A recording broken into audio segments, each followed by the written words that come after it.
Ben là. Cette semaine, je vous suggère une entrevue tout à fait particulière. Ben là. Moi, j'ai la chance de connaître quelqu'un qui est toute une organisatrice. Ben là. Ben là. Ouais, je vous parle d'organisation. La personne que je vais vous présenter aujourd'hui, c'est quelqu'un qui a un parcours exceptionnel, un parcours vraiment impressionnant. C'est une femme qui a beaucoup d'influence au Québec, pas parce qu'elle dit, mais parce qu'elle fait. C'est quelqu'un qui a énormément de leadership et je pense que c'est quelqu'un qui saura vous inspirer parce que moi, de toute façon, depuis 2018, elle m'inspire de façon très importante. Alors, mesdames et messieurs, accueillons notre invitée de la semaine, Mme Brigitte Legault. Attention. Voici notre invité de la semaine. Bon, je suis teinté un petit peu. Brigitte Legault, directrice générale de la CAQ. Bienvenue. Bonjour, Benoît. Moi aussi, je suis teintée. Je ne vous voirais pas. C'est impossible. Non, on a le droit de se tutoyer. Oui, là, il faut. On s'est rencontrés, nous, en 2018, lors de cette campagne électorale dans laquelle tu m'as recruté, en quelque sorte. Tout est de ma faute. Non, ça a été une belle rencontre. Je me souviens encore quand on s'est rencontrés à Québec avec ma conjointe et qu'on a discuté de la vie politique. Exact. Et ça a été vraiment une belle rencontre. Brigitte, j'aimerais ça qu'on te présente parce que oui, on va parler de tes fonctions comme directrice générale de la coalition Avenir Québec, là, du parti politique, pas du gouvernement. Là, c'est vraiment deux choses. J'aimerais comprendre ton parcours à toi, d'où vient ce goût de la politique. Bien, c'est un peu bizarre, je l'ai déjà dit. Moi, c'est par accident que j'ai fait de la politique parce que j'ai étudié en communication à l'Université Concordia. Je me suis impliquée chez les Jeunes libéraux du Canada, mais c'est par accident. Mon entraîneur de ballon sur glace de l'époque qui m'entraînait, était l'organisateur de Paul Martin. OK. Le premier ministre, fut premier ministre de peu de mois. Et donc, il nous a demandé de venir faire des téléphones, du bénévolat, du cheap labor. Mm-hmm. Ben, du cheap, c'est du pratique, là, quand même. Oui, c'est ça, mais venir les filles, là, nous aider. Puis, j'ai fait 1 mois, 2 mois, 3 mois, puis je ne suis pas partie de là. Okay. Donc, quand j'ai gradué, il m'a appelé, me dire, bien là, M. Martin devient premier ministre, donc est-ce que tu veux devenir la nouvelle présidente des Jeunes libéraux du Canada, section Québec? Et c'était en décembre 2003. 2003. Ouais, donc, j'ai dit oui. À ce moment-là, tu as à peu près quel âge? Je viens d'avoir 22. 22 ans, fraîchement sorti de l'université. Exact. Mais là, à ce moment-là, ça, c'est juste du bénévolat?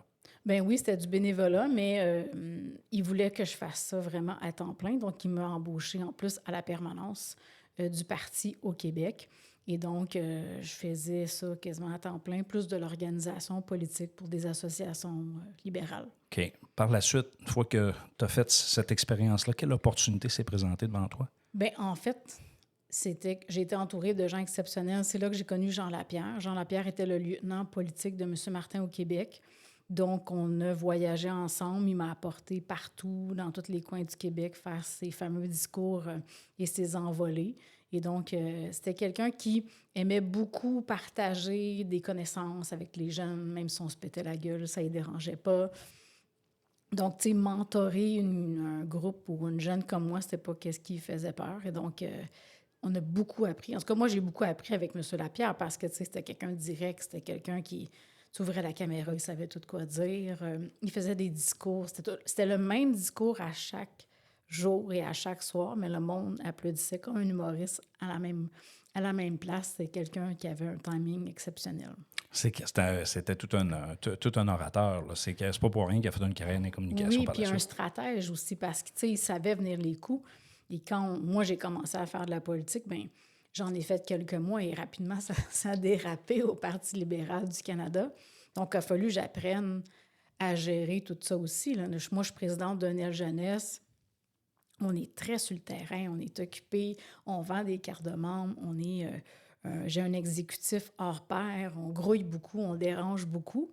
En même temps que le scandale des commandites arrive, donc il y a une commission d'enquête.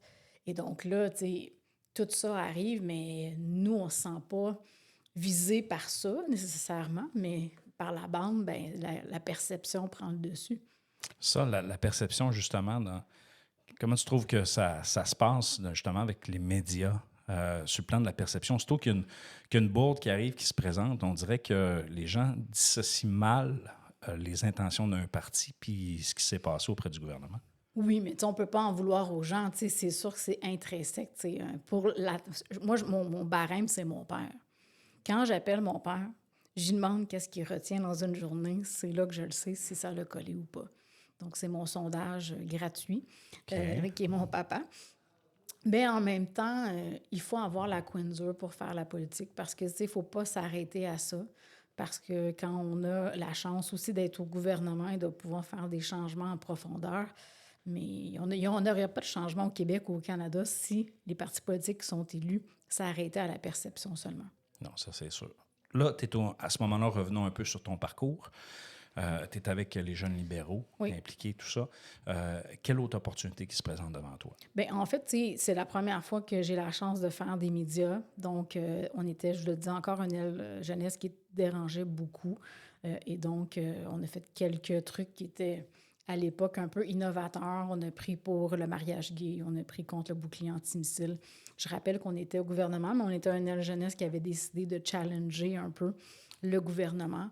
Et donc, j'ai appris à faire des médias sur le tas. J'ai appris, même si on étudie là-dedans, là, on le dit, là, il n'y a rien il n'y a rien de mieux que de se faire foutre une caméra puis de répondre à des questions hors sujet souvent. Donc, j'ai appris tout ça à grand V. J'ai fait Infoman, je les ai toutes faites. Et donc, ça a formé le caractère. J'ai fait surtout beaucoup de politique de terrain. Et donc, rapidement, j'ai eu la chance de connaître des personnages comme Marc Lalonde, qui était un ministre très influent du gouvernement Trudeau-Père, Lucienne Robillard, qui est devenue une amie avec le temps. Donc, des gens très seniors, des ministres très seniors qui m'ont fait confiance et qui m'amenaient partout et donc qui m'impliquaient. Et rapidement, M. Martin m'a nommée coprésidente d'une campagne au Québec avec Marc Lalonde. Et donc, en 2005-2006, là, j'ai piloté et gouverné une campagne à l'âge de 25 ans. Au Québec, pour le Parti libéral? Oui. Ah, oui, 25 ans. Mm-hmm. Donc, mais là, cette expérience-là, je sais que tu es allé faire un tour, je pense, en 2008 aux États-Unis. Oui. Donc, parle-nous un peu de cette convergence-là vers les élections américaines. Bien, en étant présidente jeune, j'ai aussi siégé à l'international sur un groupe qui était des libéraux internationaux. Ils avaient un aile jeunesse là aussi. Donc, j'ai siégé pendant 2 ans à donner des formations dans les Balkans ou un peu partout, tu sais, en termes de formation, comment affronter, exactement, qu'est-ce qu'on vit des fois, affronter l'opposition, affronter les gens qui sont pas du même avis que nous. J'allais donner des formations au Pakistan, j'allais donner des formations un peu partout dans le monde, dans des coins de pays que je ne disais pas à ma mère que j'allais, parce que sinon, elle aurait eu peur. Je pense que je ne revienne pas. Et donc, dans cette foulée-là, je suis allée chez Mme Clinton, que je trouvais un personnage attrayant. Je trouvais que c'était différent, une femme en politique. J'avais suivi sa carrière comme gouverneure à New York et comme sénatrice à New York, pardon. Et donc, je me suis lancée là-dedans très naïvement. J'ai fait un appel à un collègue que je connaissais à la jeunesse des démocrates qui m'a dit, bien, pointe-toi à telle place, dans tel village. Et puis, je suis arrivée, je suis débarquée là, de ma voiture, je suis arrivée face à face avec Bill Clinton puis Larry Clinton. Tu sais, il faut le faire, là. Ça, c'est le sens du timing. Ben non, mais eux autres, ils venaient le soir pour une espèce de town hall, donc une discussion d'assemblée avec les gens de cette ville-là. Je suis restée là 2 semaines. Et donc, les gens n'ont pas cette perception-là, mais aux États-Unis, la politique, les gens le vivent, les gens le respirent et les gens, ils s'attendent à parler politique. Donc, quand on est quelqu'un qui fait du porte-à-porte, quand on est quelqu'un qui s'en va dans une assemblée, bien, les gens, ça ne leur dérange pas. Ils disent pour quelle allégeance. Il n'y a rien de caché. OK. C'est parce que souvent, là, comme là, les résultats de Donald Trump sont tombés. Là, il y en a qui disent « Ah, on ne comprend pas. » Donc là, ce que tu me dis, c'est que la politique américaine, il y a juste quelque chose, c'est pas secret. OK. Les gens doivent déjà s'auto-déclarer pour entrer sur une liste pour voter pour un des leaders de quel parti qu'ils veulent. C'est sûr qu'aux États-Unis, c'est A ou c'est B. Hein? Il n'y a pas plus de choix que ça. Donc, déjà là, quand on fait du porte-à-porte, quand on fait des activités, on s'adresse déjà à des gens qui ont déjà un intérêt déclaré.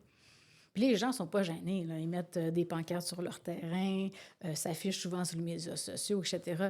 Donc, je pense que c'est agréable de faire de la politique américaine parce que, justement, si on est quelqu'un qui va apprendre les rouages de la politique, comment ça se passe à grand V, à grand volume, mais c'est sûr que là-bas, c'est un terreau très fertile. Aujourd'hui, en 2024, est-ce que tu trouves que, parce que là, on est aux alentours des années 2008, là, 2009, là, aujourd'hui, en 2024, est-ce que tu trouves que cette influence-là de la pratique politique américaine commence à influencer au Québec et au Canada?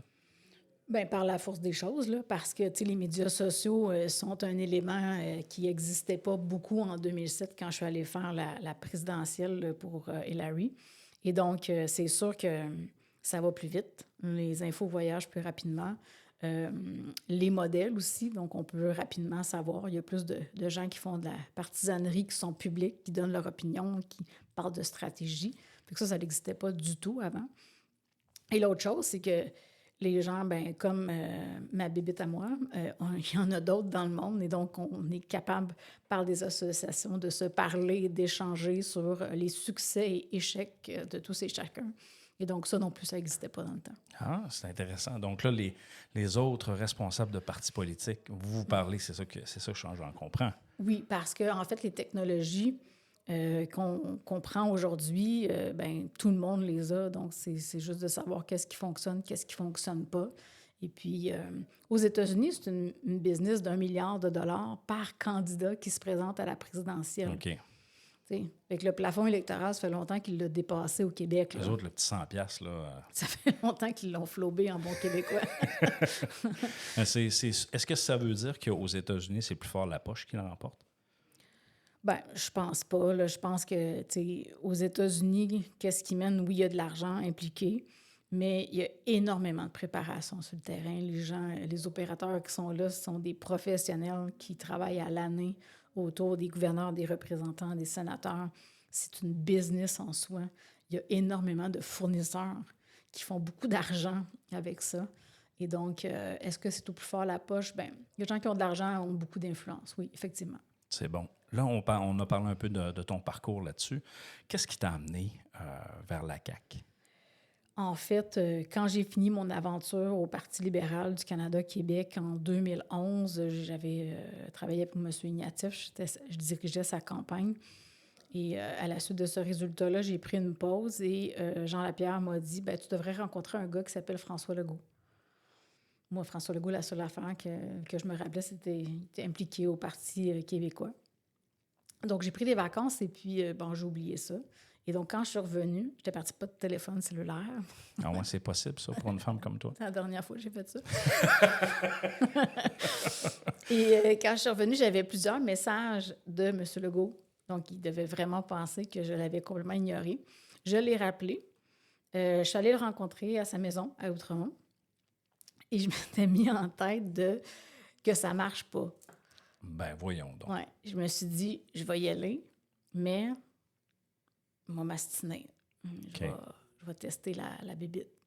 Je dis, Jean Lapierre m'avait tout expliqué dans quel concept, le concept de l'OSBL, la discussion d'idées, etc., que ça pouvait peut-être mener à des idées d'un nouveau parti.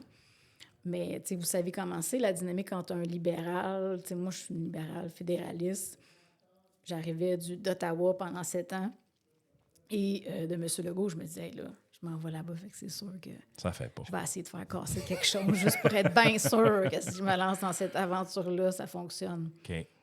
Là, ça a l'air d'être fonctionné parce que je suis encore ici. Non, mais à ce moment-là, tu sais, quand tu rencontres quelqu'un comme M. Legault, et là que tu le challenges de cette façon-là, lui, il a dû tomber en amour avec toi. Bien, oui, il a dû penser que j'étais un petit peu... que j'avais tout un caractère et que je me prenais pas pour un 7-up flat. Donc, tu sais, j'avais pas l'idée de grandeur. J'avais vu beaucoup de personnages dans ma vie, mais je me suis dit, tu sais, si je vais là, puis je décide volontairement, parce qu'on avait beaucoup de choses en commun. J'avais été dans un parti à Ottawa, j'avais vu comment les décisions se prenaient, que souvent le Québec n'avait pas voix au chapitre. Moi aussi, j'étais fâchée souvent, avec même mes collègues de d'autres provinces avec qui je gérais mon propre parti. J'avais eu plein de constats et je savais comment opérer un parti Et qu'est-ce qui m'intéressait, c'était la page blanche. C'est de partir quelque chose de zéro pour dire, bien, minimalement, au moins, je vais pouvoir dire qu'est-ce que je pense. Et puis, si on le fait, bien, tu sais, les vieux partis opèrent de cette façon-là, se sont jamais posé la question si c'était bon, le bon système de gouvernance, c'était bon. Bien, nous, on va pouvoir, puis on va avoir droit au chapitre parce qu'on va être là en premier. Donc, je n'aurai pas des vieilles belles-mères ou, tu sais, Oh oui. l'intelligentsia d'un parti qui dit, ben non, tu peux pas faire ça, la petite. Moi, je me faisais toujours dire ça. Pas faire ça, la petite. Ben non, ben voyons donc, là. Fait que moi, j'étais tannée. Fait que c'est sûr que c'est ça qui m'intéressait. Et, ben rapidement, ça a fonctionné. On s'est rappelé. Donc, j'ai décidé d'aller lui donner un coup de main dans sa tournée de l'OSBL, de la Coalition pour l'avenir du Québec. Et donc, on a fait une tournée express de toutes les régions du Québec. Là, à ce moment-là, M. Legault, est-ce qu'il était encore dans le Parti québécois ou il Non, était non, sorti? absolument pas. Ça faisait des années qu'il avait quitté. Et donc, c'est ça. Donc, moi, on était dans l'OSBL. Il y avait plusieurs personnes. Lionel Carman était là, Jean-François Roberge. OK. Donc, il y avait plusieurs personnes qui étaient venues porter des idées. Il y avait eu des chapitres, l'éducation, la santé, etc. Et donc, on faisait cette tournée-là avec Charles Sirois. On était allé d'ailleurs à Chicoutimi avec Charles, OK. qui vient de là d'ailleurs, qui est natif de Chicoutimi, Charles Sirois. Et on faisait des assemblées publiques, là. Il n'y avait pas de filtre, là. Tout le monde venait, pouvait poser ses questions. Et à ma grande surprise, il y avait beaucoup de monde. Ah, Beaucoup. ouais. Oui. Ça a été un succès, ça, ce genre d'activité-là. Il y avait minimum dans les petites villes. Là, tu sais, on allait à Sept-Îles, on était allé à Gaspé, il y avait 100 quelques personnes qui nous attendaient. À Québec, il y avait plus de 500 personnes dans une salle trop petite. Donc, il y avait de l'appétit pour de la discussion. Et là, c'est là que s'est demandé est-ce qu'on transforme ça en parti. Donc, il a décidé de sauter dans l'aventure. Et je me rappelle qu'on était dans l'ascenseur. On montait. Il y avait moi, lui, il y avait Patrick Lebel et il y avait Martin Koskinen. Et j'ai dit à voix haute, sérieusement, on est cinglés. On est cinglés de faire ça. Fait que quand les portes ouvrent, c'est soit qu'on sauve ou soit qu'on fonce. Fait qu'on a encore le choix, les boys. On peut se sauver. Non, on ne s'est pas sauvé. On est allé, on a fait le point de presse. Et puis, moi, ma job, c'était que le parti soit prêt. Donc, quand le téléphone de quelqu'un qui voulait s'impliquer, la journée que ça a fait, bien, le téléphone était branché.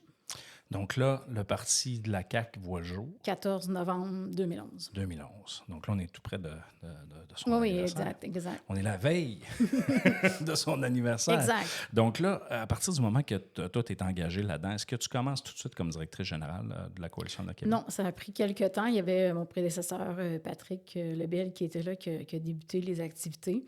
Il est parti après ça quand on a pris l'ADQ. On a fusionné avec l'ADQ un 14 février, ça ne s'invente pas. Il est parti Belle histoire d'amour. faire la gestion de l'aile parlementaire à Québec. Donc, OK. après ça, après le mois de février, là, j'ai pris les rênes. Et là, à partir du moment que tu es arrivé, parce que là, tantôt, tu parlais d'innovation, de changement, de dire, ben moi, j'ai des idées, je veux les appliquer. Je te dirais, dans ton parcours jusqu'à maintenant avec la CAQ comme directeur général, c'est quoi les faits saillants ou les faits marquants que tu peux dire, moi, là, je suis vraiment fier qu'on a fait ça? Bien, en fait, rapidement, en février, il a fallu se gouverner pour être prêt pour une élection. Parce qu'on ne savait pas quand est-ce que le gouvernement Charest allait lancer une campagne. Et donc, pour un parti qui n'existait pas, que nos coffres ne sont pas pleins, mais que, comment dire ça, l'appétit, la popularité dans le tapis, là, à ce moment-là, on était à 40 % dans les sondages. Le monde appelait pour être candidat. Il a fallu tout structurer. Il fallait s'assurer aussi que les candidats qui viennent, bien, tout le monde soit correct, etc. Donc, on n'avait pas cette structure opérationnelle-là. On avait des employés, on avait des gens qui répondaient au téléphone, mais tout était à faire, le fichier membre, tout. Là. Et donc, rapidement, on a tout mis ça en branle. On s'est assuré d'avoir un processus pour les candidats. Puis rapidement, on a monté une campagne électorale à venir parce que moi, j'avais fait beaucoup ça. Et donc, je suis allée chercher des anciens collaborateurs du Parti libéral du Canada qui sont venus faire une tournée nationale, avoir des autobus, avoir ci, avoir ça. Donc, quand on regarde à la télé là, les autobus de chef, là, ben nous, il fallait avoir ça, là, parce que les gens ils pensaient qu'on était big. Là. Donc, il faut s'assurer d'être à même hauteur Puis un parti libéral, que ça fait 150 ans d'histoire qu'ils ont. Puis même chose pour le PQ. Donc là, c'était ça, là, le mot de cœur que j'avais, là, m'assurer que quand ça part, on ait de l'argent. Moi, je n'ai pas été payé pendant des mois et des mois, Benoît, au début de la CAQ. On n'avait pas les sous. On avait à peine l'argent pour payer le loyer. OK. Une vraie start-up, là. Tu sais, tout le monde y mettait son on temps. Il y part avait une des entreprise. sofas, il y avait tout, là. Tu sais, on couchait là, tout, là. Donc, on n'avait pas le choix. Quand la campagne est déclenchée, bien, on s'est lancé là-dedans. Et puis, on avait 125 candidats. On avait des très bons candidats. Il faut se rappeler là, qu'on avait des candidats vedettes, là, que les gens ne s'attendaient pas du tout, même. Là, tu parles de l'élection de quelle année? 2012. 2012. Donc là, 2012, il y avait un bon panel. Comment vous en avez fait élire à ce moment-là, en 2012? 19. 19. Donc là, c'était, sauf erreur, c'était pas encore l'opposition. Là, c'était la deuxième opposition. Oh non, on était deuxième opposition et l'Assemblée nationale n'avait jamais eu 2 oppositions. C'était pas structuré comme ça. Et donc, il a fallu, là aussi, pousser, faire changer le statu quo parce qu'il ne reconnaissait pas M. Legault comme un chef de parti avec peut-être un garde du corps. Il ne reconnaissait rien.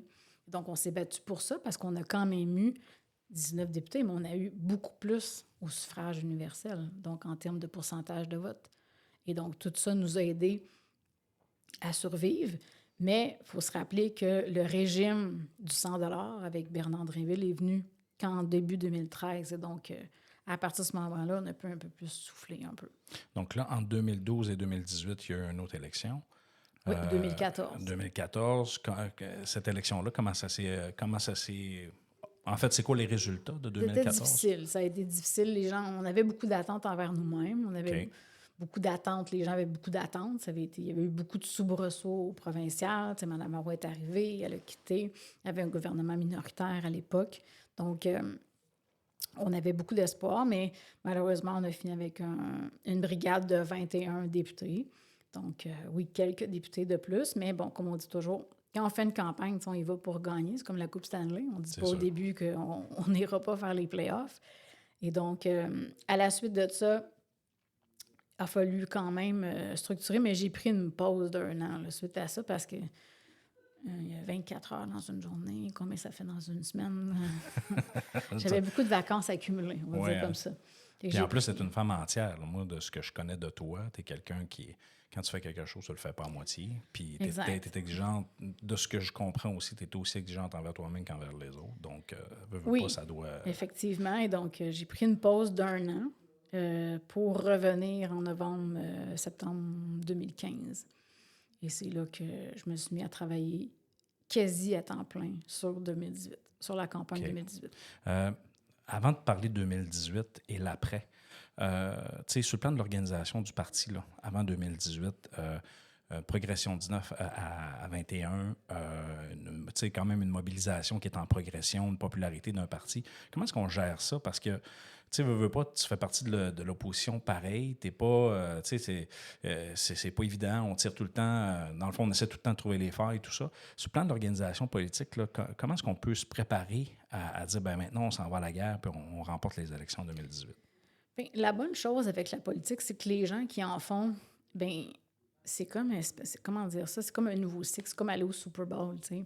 On se remet à travailler, puis on se remet à se convaincre, puis on se remet à convaincre d'autres gens, et puis d'essayer de faire rouler pour qu'en 2018, on soit prêt. Et donc, la job de la permanence et des gens qui y travaillent, c'est ça, c'est de s'assurer à l'animation politique sur le terrain, s'assurer qu'on ait des activités de façon régulière, s'assurer que on entoure nos députés avec des associations de comtés qu'on appelle chez nous des CAL, des comités d'action locale, où est-ce que là, il y a de la vie, de discussion le dimanche ou peu importe sur des sujets politiques, que nos députés se fassent inspirer par des sujets particuliers. Et la bonne chose d'un nouveau parti, c'est qu'on n'a pas pris position sur grand-chose. On en a pris des positions, mais tout est à refaire aussi. Fait que ça aussi, ça attirait des gens. Dans nos salles, on avait 1/3 de gens qui n'avaient jamais fait de politique. Jamais, jamais. Et donc, oui, des gens qui provenaient de d'autres bannières. Et donc, c'est là où est-ce que la fameuse tente de la coalition coexistait. Donc, c'est-à-dire, on met nos différences de côté, puis on va essayer de faire avancer le Québec sur les choses qui nous préoccupent. Et c'est là-dessus qu'on focusait les gens, nos militants, nos candidats en devenir et autres. Donc, dans la préparation de 2018, moi, je me souviens, on a eu de la formation pour l'utilisation notamment d'un logiciel qui s'appelle Coalis, qui a fait les manchettes dernièrement. En fait, moi, je pense que ça a été, en tout cas, de ma lecture pour connaître l'outil. J'étais un peu, comment je peux dire ça, insulté de la façon que ça a été traité dans les médias. Parle-nous donc un petit peu de qu'est-ce que c'est la Coalis. Ben, en fait, tous les partis politiques ont des systèmes différents de gestion de données. Vous savez, à la CAQ, depuis le début, quand on a créé, on était un petit groupe et on avait un volume incommensurable de toutes sortes de demandes, des activités, ça profusait de partout. Et comme toute start-up, on s'est doté d'un système au début pour essayer de gérer les flots opérationnels à l'intérieur de nos équipes, donc on appelle communément un CRM. Et donc, avec les années, on a décidé de se lancer dans une aventure de programmation interne en 2015 pour faire notre propre système, pour que ça nous appartienne, que les coûts demeurent bas, etc. Et dans ce système-là, la partie électorale, elle compose à peine le tiers de ce système-là. Ce système-là est surtout fait pour gérer un grand flot de demandes d'activités de politique, soutenir les gens, faire des rapports, toutes sortes de plateformes qui pourraient aussi s'appeler Microsoft 360, Google, Chartroom, etc. Et donc, oui, cet outil-là nous sert en campagne électorale, définitivement. On forme les candidats, on forme vos équipes pour l'utiliser sur le terrain. Ça nous aide à gérer un grand niveau de données rapidement pour en arriver à des conclusions. Mais hors élection, bien, ça nous permet de gérer les demandes de toutes sortes, incluant certaines demandes des députés, comme leur demande d'absence au bureau du WIP. On a 80 quelques députés, donc oui, ça fait beaucoup de demandes à gérer. Et avec le temps, on a bâti des modules spécifiquement pour eux autres qui sont utilisés par les bureaux de comté. Et ça nous donne ce genre d'unicité-là, qui est peut-être mal compris. Tu sais, ça devient un outil de gestion de l'information. Puis, tu sais, ça permet de canaliser l'information à la même place.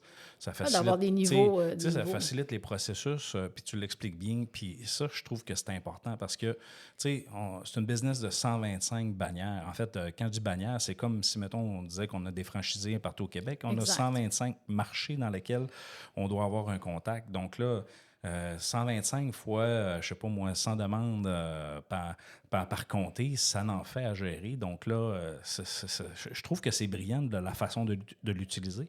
Et aussi, ben, tout ce qui concerne, c'est sûr, la portion liste électorale, ben, l'information est quand même publique, là, dans le sens qu'on est capable d'avoir accès à ça quand tu es dans la machine, en quelque sorte. Puis là, ben, c'est sûr que les gens, tu sais, sur le site web du DGEQ, pour qui vous avez donné, donc l'ensemble de ces informations-là sont publiques.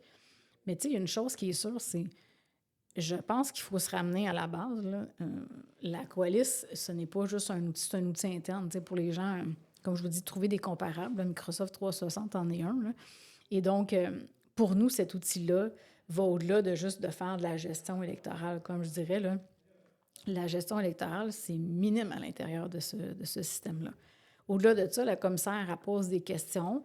On va s'y pencher, puis on va y penser parce que, tu sais, je veux dire, on va lire qu'est-ce qu'elle adresse, puis on va peut-être l'adresser. Mais une chose est certaine, je ne pense pas, et je lis le journal comme tout le monde, je ne pense pas que les gens qui travaillent en bureau de comté ont besoin de la Coalis ou de certaines informations qui y sont storées pour voir l'humeur des gens qui viennent en bureau de comté. Non, ça, je pense que c'est très clair aussi. Quand tu es élu de tout le monde.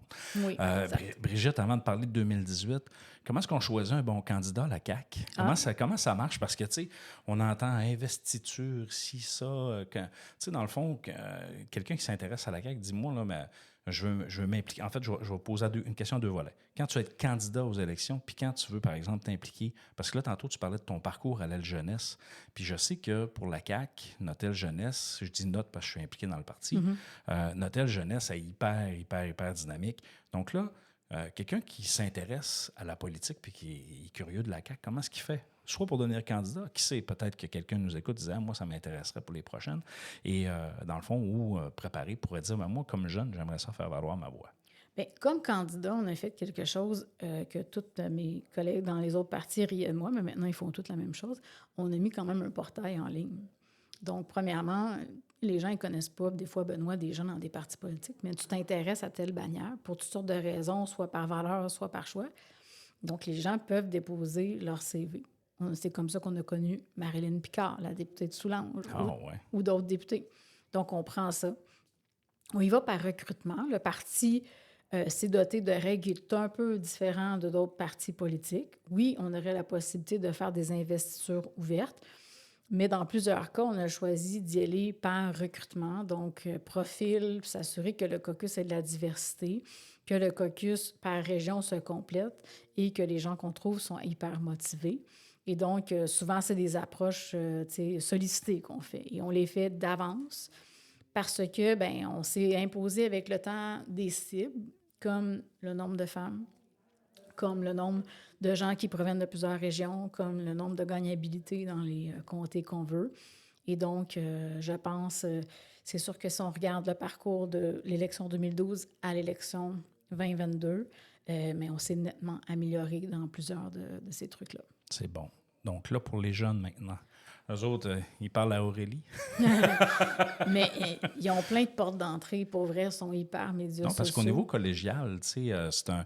Tu sais, la mobilisation politique, en fait, puis la représentation politique dans les cégeps, je ne veux pas dire que c'est inexistant, mais on dirait que c'est tabou. On dirait qu'il y a c'est comme... frileux. Oui, c'est ça. Souvent, mais pour l'avoir vécu moi aussi, mais les institutions sont frileuses de recevoir des ailes jeunesse pour toutes sortes de raisons, pour ne pas faire l'apologie d'une seule couleur ou des choses comme ça. Mais moi, je pense que c'est une erreur. Je pense que les cégeps devraient prendre ça, ou bien les universités de front, puis s'assurer que toutes les ailes jeunesse aient des invitations à tout, s'assurer que ça soit le contraire, pour que les jeunes qui sont dans ces institutions-là puissent avoir le droit de questionner, le droit de voir plein d'options. Et donc, c'est ça qui se passe souvent. Donc, souvent, les jeunes, ils font des demandes, ils se font refuser, ils ne peuvent pas aller à la cafétéria, pas ci, pas ça, il faut que tu passes par l'association étudiante. Si on n'amène pas un élu, ben, ils sont moins bienvenus. Des fois, ils ont souvent des journées de recrutement avec des tables, mais il faut que tu restes à ta table, il ne faut pas t'aller ailleurs. Et donc ça, je pense que c'est un peu cassant pour eux. Ça casse leurs élans naturellement. Mais, tu sais, les médias sociaux, Aurélie fait une super job. Aurélie, pour ceux qui ne savent pas, c'est notre présidente de la jeunesse. Notre présidente jeune, Aurélie Dieppe, est très vocale sur la plupart des plateformes. Naturellement, donne beaucoup d'entrevues. Ils ont des positions. Ils ont des représentants jeunes dans la plupart de toutes les régions. Et puis, on a un site web avec lesquels les gens peuvent communiquer. Puis, ils sont hyper rapides. On a quelqu'un ici qui s'occupe que de la relation avec les jeunes. C'est bon. 2018 maintenant. La CAQ qui devient le gouvernement de la CAQ de son histoire de parti politique. Chemine, il y a une pandémie qui a, dans le fond, changé les plans. Car là, l'organisation politique, à ce moment-là, ça a été quand même... Tu sais, le parti a été innovateur, en quelque sorte, parce que là, il y a plein de choses qui se faisaient en ligne, et ainsi de suite. Donc, dans ce premier 4 ans-là, avant 2022, c'est quoi la différence que tu as vécue comme DG de la CAQ à partir de 2018, là? Bien, c'est sûr qu'il a fallu faire une transition numérique quasiment à 100%. Nos congrès ont été 100% virtuels. Les gens recevaient un lien, puis ils le regardaient, ils votaient, etc. On s'est trouvé plein de mécanismes pour essayer de garder un niveau là, d'attention de nos gens. On faisait des CAQ à l'écoute, donc c'était des ministres, c'est des gens qui venaient, on ouvrait le micro, les gens pouvaient poser n'importe quelle question, donc on les avait pendant 1 heure. On a fait plein de formules. Mais c'est sûr que, tu sais, rapidement, il y a comme une fatigue. Là, les gens n'en avaient pas juste de nous, on en avait partout. Et donc, le plus rapidement, on a pu retourner dans une salle avec des humains le plus vite qu'on le fait. Le plus vite, on le fait sur 2 salles. On a divisé, on gardait, on s'assurait de préserver l'ensemble des règles et tout. Mais ça n'a pas été une simple affaire, et pour nous et pour d'autres. On recevait beaucoup d'appels de gens en détresse, ici comme ailleurs. Des gens, tu disais, ne font pas la différence. Bien, ils ne faisaient pas la différence. Donc, nos gens, on les a déployés à faire de la Croix-Rouge, des ci, des ça. Donc, on s'assurait que notre personnel était déployé au maximum possible. S'il y en a qui voulaient aider en CHSLD, ils y allaient. On répondait, on supportait les députés beaucoup. On s'assurait on s'assurait de toute la partie des médias sociaux du premier ministre. Et donc, l'ensemble de la modération des pages du premier ministre était fait, de la permanence, de la sécurité, etc. On passait des heures incommensurables à essayer de modérer. Et donc, on modérait des millions de commentaires par mois. Et donc, c'est ça. Ça devait pas être une période évidente, là. Disons qu'on paye bien de la bière aux jeunes qui faisaient la modération. Aux jeunes majeurs, Oui, en oui, passant. oui. Donc là... C'était pas évident là, de voir toutes sortes de commentaires. Tu sais, les jeunes se demandaient, bien voyons, tu sais, qui c'est qui dit ça? Non, c'est sûr que... Puis en plus, c'était une période où je pense qu'elle a ajouté un peu d'extrémisme dans... Bien, en fait, les gens ont été sympas jusqu'au mois de mai. Et après le mois de mai, là, on a vu une cassure incroyable du jour au lendemain. Les gens, c'est ça, se sont permis, au-delà, plus d'anonymat, plus rien. On dit tout qu'est-ce qu'on pense et puis au diable les répercussions. Donc, on a vécu la pandémie 2022. L'élection, je pense une élection historique, là, quand même, avec, à ce moment-là, c'était 92 députés, sauf erreur, d'un jour de mémoire. 89. 89. Oui, 90, oui, c'est ça. Donc, c'était quand même... Beaucoup. Beaucoup. C'était beaucoup. Et là, dans le fond, depuis 2022, une gouvernance donc très majoritaire. Exact. Au niveau du parti, parce que là, dans le fond, si on fait un parallèle avec une entreprise, la CAQ a connu cette phase de démarrage-là où il y a eu une mobilisation, il y a eu du monde qui s'y sont intéressés. La phase de croissance qui a connu une explosion qui a duré facilement 7-8 ans dans son parcours. Et là, dans le fond, à partir du moment que la CAQ a été élue, on est comme en phase de maturité. Et là, actuellement, on est comme dans le deuxième mandat. Dans toute cette progression-là, sur le plan de l'organisation politique, là, c'est quoi maintenant les défis? Parce que c'est le fun de monter au top, là, mais maintenant, une fois que tu es au top, on s'entend que là, tu es rendu la cible, tout le monde t'attaque. Comment est-ce qu'on organise ça, la politique, à ce moment-là? Mais la politique, c'est une chose, mais aussi, c'est l'ambiance qui a changé. Il faut se dire les vraies affaires aussi. C'est que faire de la politique, il y a 10 ans, il y a 12 ans, il y a 20 ans, mais je peux le dire aujourd'hui. Moi, j'ai fait de la politique, pas de téléphone, avec pas de LCN, pas de... Je suis rendue assez vieille et assez jeune pour le dire. Aujourd'hui, tout est en l'instantanéité. Les gens savent tout. Les gens s'informent de façon morcelée. Donc, il y a des médias sociaux, il y a des journaux traditionnels. C'est très difficile. C'est difficile de mobiliser parce qu'il y a beaucoup de désinformation. Et donc, même nos propres supporters militants en subissent les contre-coups parce qu'ils vont regarder quelque chose. Voyons, ça n'a pas de bon sens. Là, tu envoies des correctifs, tu leur envoies de l'information, mais souvent, il est trop tard par rapport à la perception que ça va créer. Et c'est ça qui est dommageable. Et donc, les gens sont occupés, ont beaucoup de choses à faire dans une journée. Donc, c'est de maintenir le rythme, c'est de maintenir l'attention, c'est de combattre un peu ce système-là qui entre les deux, entre l'information et la désinformation. Oui, parce que la désinformation... moi, je suis quand même assez critique, là, puis je suis une bébite à m'informer. Je suis pas mal tout. Puis honnêtement, je vois vraiment l'écart. Puis parce que, veux pas, moi, j'ai ma perception, entre guillemets, de l'intérieur. Puis là, je vois des fois des nouvelles sortir. Puis là, tu te dis, ben là, c'est pas ça, là, ou c'est pas tout à fait ça. Exact. Puis en plus, là, on rajoute les soi-disant chroniqueurs politiques de tout acabit. Qui ont tous une allégeance qui est autre que celle caquiste, en quelque sorte, parce que comme c'est un nouveau parti, on s'entend qu'il n'y en a pas une tonne dans les médias qui sont... Donc là, c'est soit des libéraux, soit des péquistes, ou soit tout autre parti. Puis on les respecte, d'une certaine façon, mais quand tu t'entends les commentaires, tu te dis, OK, je comprends son opinion, mais... ça induit aussi le raisonnement un peu en erreur quand tu n'as pas tous les faits, toute l'information. Puis sérieusement, c'est un peu pour ça aussi que je voulais t'avoir avec moi dans mon podcast, parce que je me suis toujours gardé, dans le fond, une certaine gêne puis une certaine éthique en disant, ben tu sais, mon balado, je le fais, tout ça, oui, je l'utilise d'une forme pédagogique, mais tu sais, je pense que c'est important aussi qu'on entende d'autres choses, puis qu'on entende l'information de la source, puis qu'on n'hésite pas à se questionner, parce que, tu sais, la vraie information est disponible sur sur le site du gouvernement. T'sais. Il est disponible sur le site de la Coalition de Québec. Puis les positions des différents partis, même chose. Donc, on n'a pas besoin des autres pour se forger une opinion. Puis c'est un peu là, moi, ce que j'ai comme un malaise important parce que je le vois grandir, ça, cet aspect-là. Là. Il grandit parce que sur les médias sociaux, ils ont banni les sources officielles journalistiques, entre autres. Donc, moi, j'encourage les gens à s'informer. C'est beaucoup plus d'efforts. Soit, c'est sûr, il faut souvent consulter plusieurs médiums, etc. Mais, tu sais, s'il y a des jeunes qui écoutent, il faut le faire, l'effort. Parce que sinon, on rentre dans cette spirale-là négative qui nous aspire. Et je pense pas que c'est nécessaire. Moi, j'ai la couenne dure avec le temps, mais en même temps, ça l'aspire nos députés, ça l'aspire la vie de caucus, ça l'aspire la vie militante. Parce que, tu sais, les gens qui sont proches de toi, ils doutent. Puis ça, c'est un peu malsain en même temps de douter de tes frères et sœurs, entre parenthèses. Et donc, nous, à la permanence, c'est ça, c'est de s'assurer qu'on fasse de plus en plus d'activités, qu'il y ait accès aux députés, aux ministres directement, s'assurer qu'on puisse échanger, de voir que nos élus sont à la tâche. Ils en accomplissent des choses. Ils en font des bons coups, malgré que ça soit noyé dans l'ensemble d'actualités que quelqu'un peut gérer. Tu sais, quelqu'un là, va consommer à peine 1% d'informations politiques par semaine.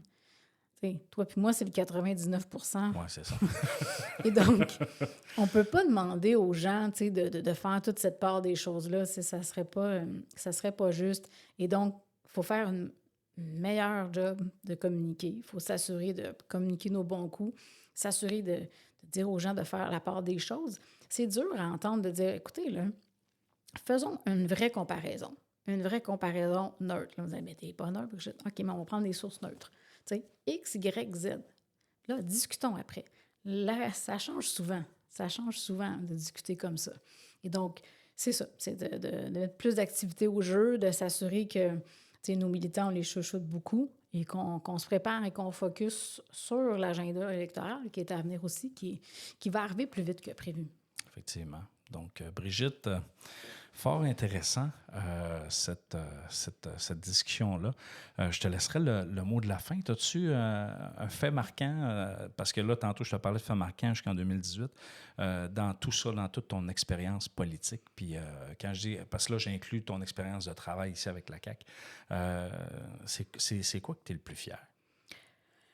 Wow, c'est une grosse question, mais la question se résume à d'avoir persisté et signé dans le domaine.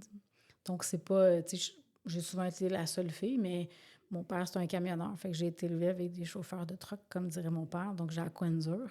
Fait que c'est d'avoir persisté dans ce monde-là puis d'avoir fait ma place à l'intérieur de postes qui, normalement, sont occupés par des hommes. Et quand j'ai commencé à être DG, mes collègues DG des autres partis n'étaient que des hommes. Et aujourd'hui, ce sont majoritairement souvent que des femmes autour de la table. Donc, bon. Ça l'a changé beaucoup. Je pense que, quand on met le temps, bien, ça change. C'est pas... Les gens disent toujours qu'il faudrait que ça change plus vite. On est tous d'accord là-dessus. Mais, je regarde, de 2012, on n'avait même pas 20 femmes comme candidates.